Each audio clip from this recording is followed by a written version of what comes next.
اعوذ باللہ من الشیطان الرجیم بسم اللہ الرحمن الرحیم۔ صحیح بخاری حدیث نمبر 3481۔ ابو ہریرہ رضی اللہ عنہ نے کہ نبی کریم صلی اللہ علیہ وسلم نے فرمایا، ایک شخص بہت گناہ کیا کرتا تھا۔ جب اس کی موت کا وقت قریب آیا تو اپنے بیٹوں سے اس نے کہا کہ جب میں مر جاؤں تو مجھے جلا ڈالنا، پھر میری ہڈیوں کو پیس کر ہوا میں اڑا دینا۔ اللہ کی قسم، اگر میرے رب نے مجھے پکڑ لیا تو مجھے اتنا سخت عذاب کرے گا جو پہلے کسی کو بھی اس نے نہیں کیا ہوگا۔ جب وہ مر گیا تو اس کی وصیت کے مطابق اس کے ساتھ ایسا ہی کیا گیا۔ اللہ تعالیٰ نے زمین کو حکم فرمایا کہ اگر ایک ذرہ بھی کہیں اس کے جسم کا تیرے پاس ہے تو اسے جمع کر کے لا۔ زمین حکم بجا لائی اور وہ بندہ اب اپنے رب کے سامنے کھڑا ہوا تھا۔ اللہ تعالیٰ نے دریافت فرمایا، تو نے ایسا کیوں کیا؟ اس نے عرض کیا، اے رب، تیرے ڈر کی وجہ سے۔ آخر اللہ تعالیٰ نے اس کی مغفرت کر دی۔ صحیح بخاری حدیث نمبر 3482۔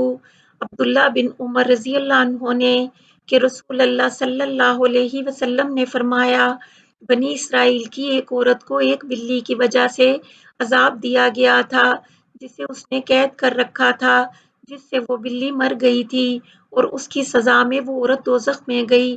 جب وہ عورت بلی کو باندھے ہوئے تھی تو اس نے اسے کھانے کے لیے کوئی چیز نہ دی، نہ پینے کے لیے، اور نہ اس نے بلی کو چھوڑا ہی کہ وہ زمین کے کیڑے مکوڑے ہی کھا لیتی۔ صحیح بخاری حدیث نمبر 3483۔ ابو مسعود عقبہ بن عمرو رضی اللہ عنہ نے کہا کہ نبی کریم صلی اللہ علیہ وسلم نے فرمایا، لوگوں نے اگلے پیغمبروں کے کلام جو پائے ان میں یہ بھی ہے کہ جب تجھ میں حیا نہ ہو تو پھر جو جی چاہے کر۔ صحیح بخاری حدیث نمبر 3484۔ ابو مسعود انصاری رضی اللہ عنہ سے روایت کرتے تھے کہ نبی کریم صلی اللہ علیہ وسلم نے فرمایا، اگلے پیغمبروں کے کلام میں سے لوگوں نے جو پایا یہ بھی ہے کہ جب تجھ میں حیا نہ ہو پھر جو جی چاہے کر۔ صحیح بخاری حدیث نمبر 3485۔ ابن عمر رضی اللہ عنہ نے بیان کیا کہ نبی کریم صلی اللہ علیہ وسلم نے فرمایا، ایک شخص تکبر کی وجہ سے اپنا تہبند زمین سے گھسیٹتا ہوا جا رہا تھا کہ اسے زمین میں دھنسا دیا گیا، اور اب وہ قیامت تک یوں ہی زمین میں دھنستا چلا جائے گا۔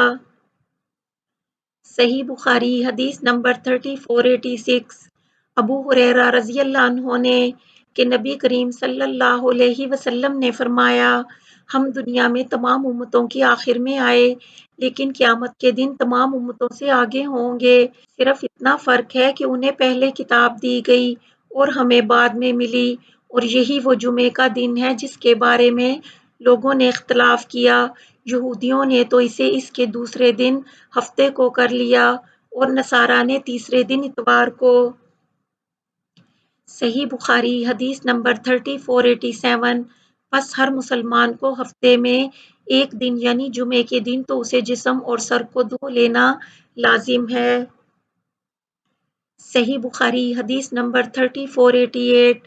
سعید بن مسیب سے سنا، آپ نے بیان کیا کہ معاویہ بن ابی سفیان رضی اللہ عنہ نے مدینہ کے اپنے آخری سفر میں ہمیں خطاب فرمایا، اور خطبے کے دوران آپ نے بالوں کا ایک گچھا نکالا اور فرمایا، میں سمجھتا ہوں کہ یہودیوں کے سوا اور کوئی اس طرح نہ کرتا ہوگا، اور نبی کریم صلی اللہ علیہ وسلم نے اس طرح بال سنوارنے کا نام الزور، فریب اور جھوٹ رکھا ہے۔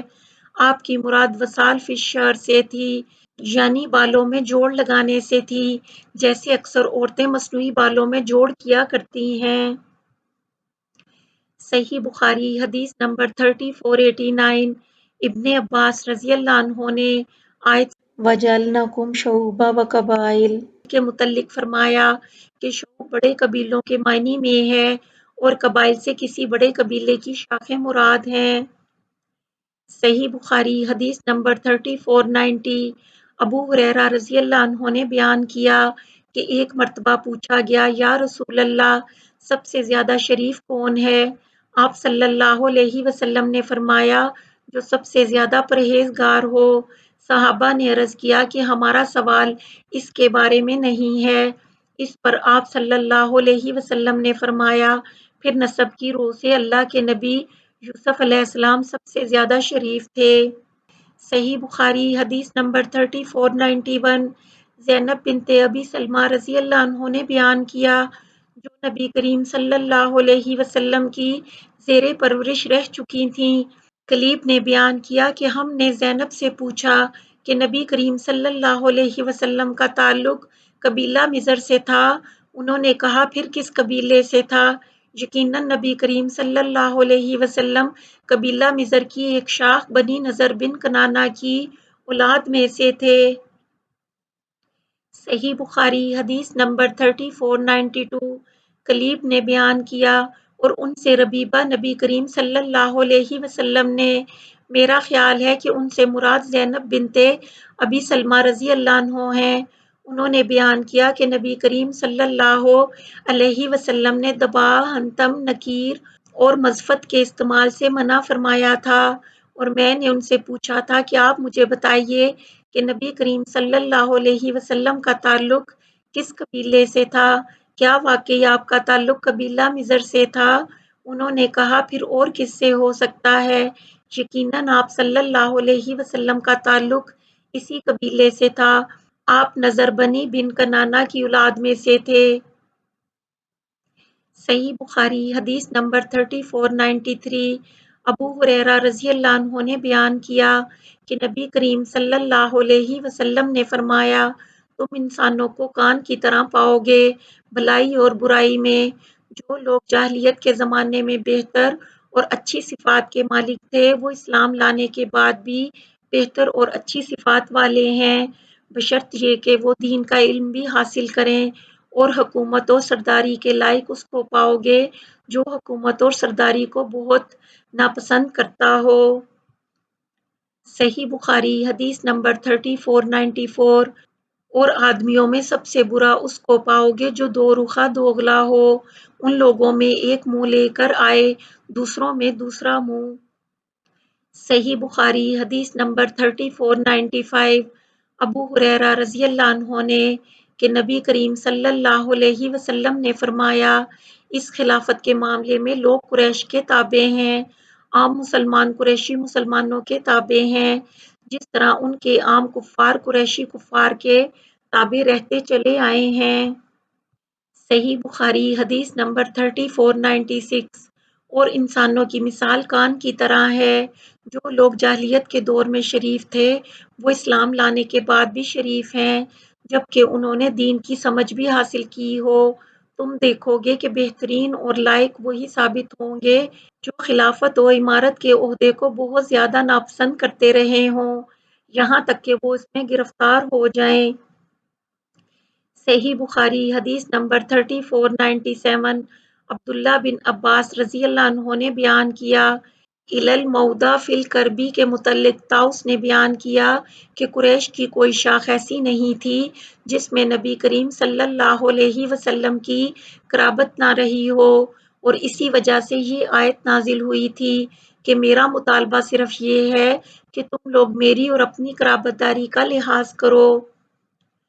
صحیح بخاری حدیث نمبر 3498 ابو مسعود نے بیان کیا، اور انہوں نے نبی کریم صلی اللہ علیہ وسلم سے روایت کیا کہ آپ صلی اللہ علیہ وسلم نے فرمایا، اسی طرف سے فتنے اٹھیں گے، یعنی مشرق سے، اور بے وفائی اور سخت دلی ان لوگوں میں ہے جو اونٹوں اور گایوں کی دم کے پاس چلاتے رہتے ہیں، یعنی ربیہ اور مضر کے لوگوں میں۔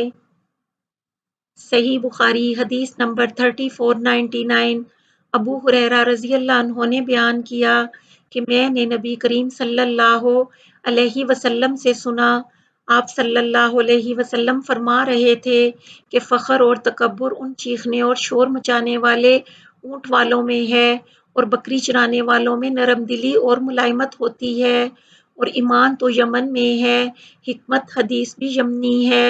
ابو عبداللہ یعنی امام بخاری نے کہا کہ یمن کا نام یمن اس لیے ہوا کہ یہ کعبہ کے دائیں جانب ہے، اور شام کو شام اس لیے کہتے ہیں کہ یہ کعبہ کے بائیں جانب ہے۔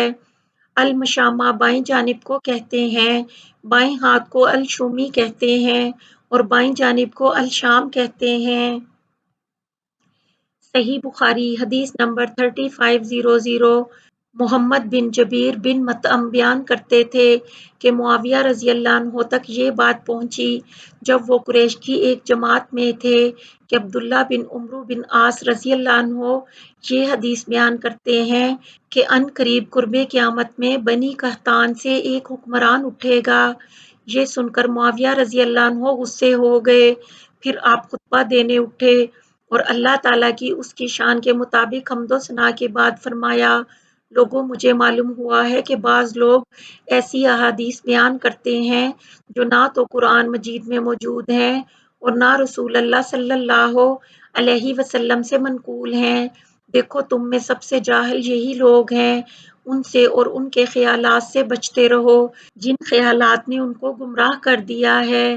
میں نے نبی کریم صلی اللہ علیہ وسلم سے یہ سنا ہے کہ یہ خلافت قریش میں رہے گی اور جو بھی ان سے دشمنی کرے گا اللہ تعالیٰ اس کو سرنگوں اور اوندھا کر دے گا جب تک وہ قریش دین کو قائم رکھیں گے۔